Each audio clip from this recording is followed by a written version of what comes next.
তো খুব সুন্দর। পরমেশ্বর পিতাকে তো অসংখ্য ধন্যবাদ জানাই যিশুগুরুর নাম থেকে, আর যিশুগুরুকে লাখ লাখ ধন্যবাদ জানাই। আর পরমেশ্বর পিতা আজকে যে লিডারগণকে উপস্থিত করেছেন ওনাদেরকে ধন্যবাদ জানাই। আর ঈশ্বর পুত্রপতি যারা আছেন তাদেরকে আমি অন্তর থেকে নমস্কার জানাচ্ছি। তো পরমেশ্বর পিতা আজকে সবাইকে আনছেন আত্মার খাবার দেওয়ার জন্য, আর এতক্ষণ তো আত্মার খাবার আমরা পেলাম। তো তোমরা সবাই কে কেমন আছো বলো?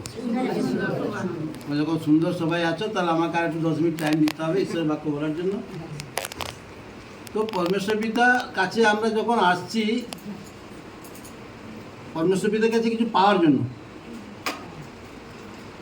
সেই পরমেশ্বর পিতার কাছে যেটা পাওয়ার জন্য আমরা আসছি, সেই পাওয়াটা ঈশ্বর দিবেন, আর সেটা স্বর্গ থেকে আসে। সেই পাওয়াটা আমাদের কাছে কি, এটা ঈশ্বরের আশীর্বাদ। কিন্তু পরমেশ্বর পিতার কাছে আসার সময় তুমি যখন রাস্তা দিয়ে বেরিয়ে আসছো, তোমাকে কে বলছে ওই খ্রিস্টান চলে যাচ্ছে, ওই মুসলিম ছেড়া চলে যাচ্ছে, ওই হাততালি মারতে চলে যাচ্ছে।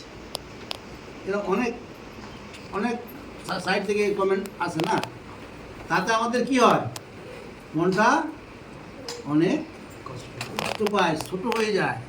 ওই রুটটা এরকম বললো, ওইটা কিন্তু আমরা কেন আসি? খ্রিস্টান হতে আসছি? আমরা কি হাততালি মারতে আসছি? না মুসলমান গরু খেতে আসছি? পরিত্রাণ পাওয়ার জন্য, নিজেকে পরিবর্তন করে পরিত্রাণ পাওয়ার জন্য। ছোট বাচ্চারা যখন স্কুলে যায় প্রাইমারিতে, তার কান্নাকাটি করে যেতে চায় না, তার মা কি করে, কোল্লাপা করে নিয়ে ব্যাগটা নিয়ে যেয়ে স্কুলে দেওয়ায় বসিয়ে দিয়ে আসে, আবার ছুটি হলে নিয়ে আসে। এরকম করতে করতে বাচ্চাকে আর কোলে করে নিয়ে যেতে হয়নি, বাচ্চা আপনিতে যাচ্ছে।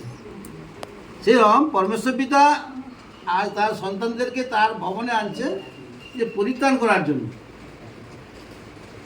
এই জন্য আমাদেরকে আগে নিজেকে কি করতে হবে, মনটা পরিবর্তন করতে হবে।